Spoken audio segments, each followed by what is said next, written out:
Olá, tudo bem, gente? Então, assim, ainda contando a respeito sobre mamãe, que está com 75 anos e vive comigo.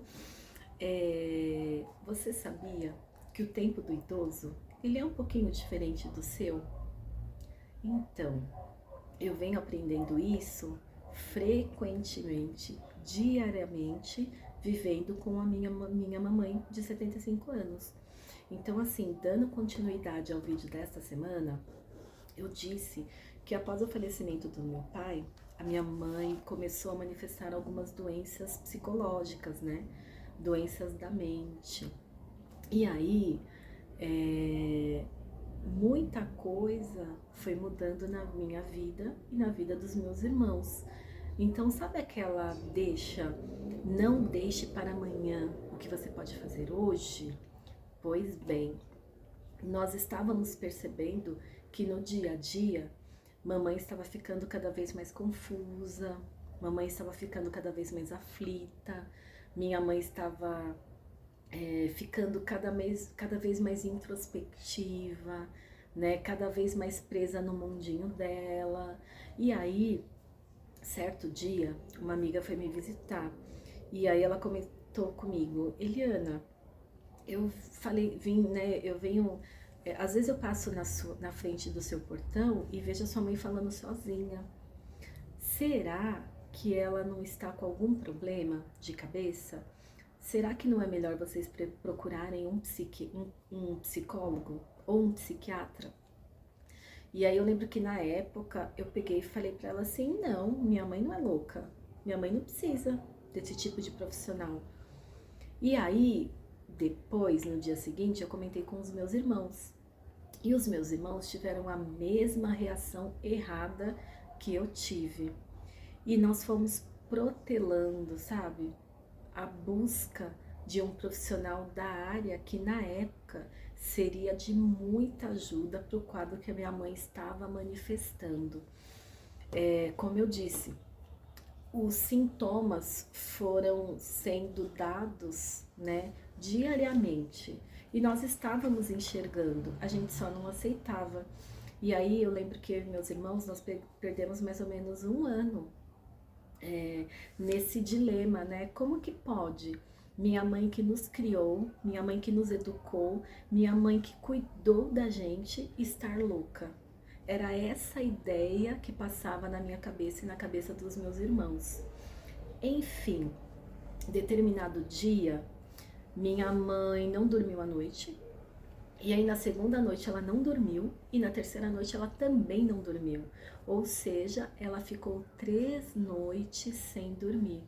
E aí, pessoal, ela começou a surtar.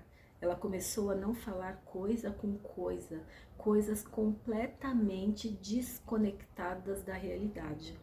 E aí foi neste dia que ela já não estava falando coisa com coisa, totalmente desconectada da realidade, que nós fomos num posto de saúde. E aí, com muita força, força que eu digo assim, né? Com muita força nossa, né? Nosso empenho, com muito empenho nosso, a gente levou ela no posto de saúde, e aí lá os médicos puderam constatar que ela não estava falando coisa com coisa. A primeira coisa que eles perguntaram é como ela estava, se ela estava se alimentando bem.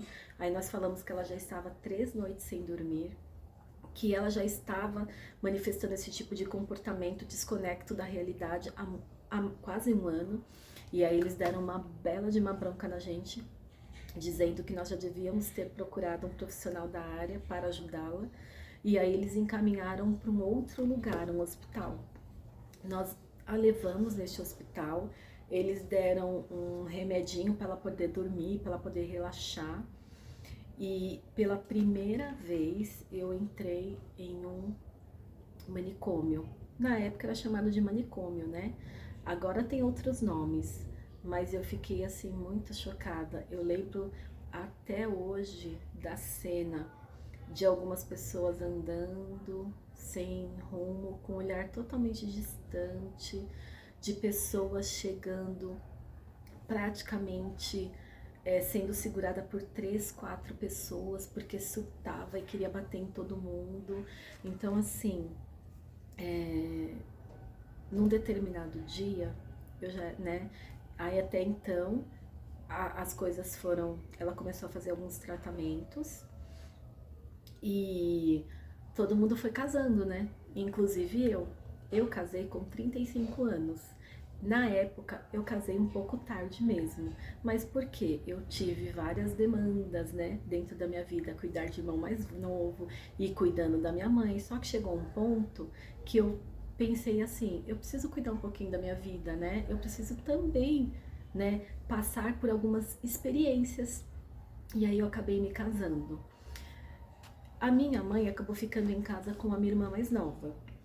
E ela começou a surtar cada vez mais, né? Ela começou a surtar, ela repetia a mesma frase todos os dias, incessantemente, dia e noite. Aí isso acabou afetando a minha irmã mais nova. E aí, que a minha irmã mais nova fez? Também vou me casar. E a minha irmã também se casou. E aí, por mais ou menos uns 3 meses, a minha mãe ficou sozinha. E nós íamos lá diariamente, né? É, eu trabalhava muito próximo da casa dela e aí eu ficava lá mais ou menos até 7 horas da noite. Só que aí eu vi que o quadro dela foi ficando cada vez pior, cada vez pior, cada vez pior. E aí, conversando com meu marido, eu falei: a gente vai ter que trazê-la para dentro de casa, porque do jeito que ela tá, é um perigo para ela e para outras pessoas também, né? Porque eu me lembro que um dia eu dormi lá, ela acordava tipo 3 horas da manhã, ia pro quintal, começava a gritar, começava a repetir essa mesma frase que ela repetia dia e noite sem parar. Enfim, levei ela para minha casa. Meu marido aceitou com toda a benevolência, né? Falou assim: não, é a sua mãe, né? Pode vir. E aí, como ela ficava repetindo a mesma frase dia e noite sem parar, com 2 meses, eu já não aguentava mais. Aí eu juntei os meus irmãos e disse para eles: vamos procurar um médico, realmente, um psiquiatra, porque ela precisa ser medicada diariamente. E aí eu disse pro meu irmão as seguintes frases que foram as seguintes palavras que foram duras, mas foram assim para aquele momento essenciais. Eu falei para eles assim: vocês têm uma semana para arrumar um médico apropriado para ela, para que esse médico consiga dar a medicação correta para ela, para que ela tenha uma qualidade de vida boa. E assim eu também passo a ter qualidade de vida junto com meu marido.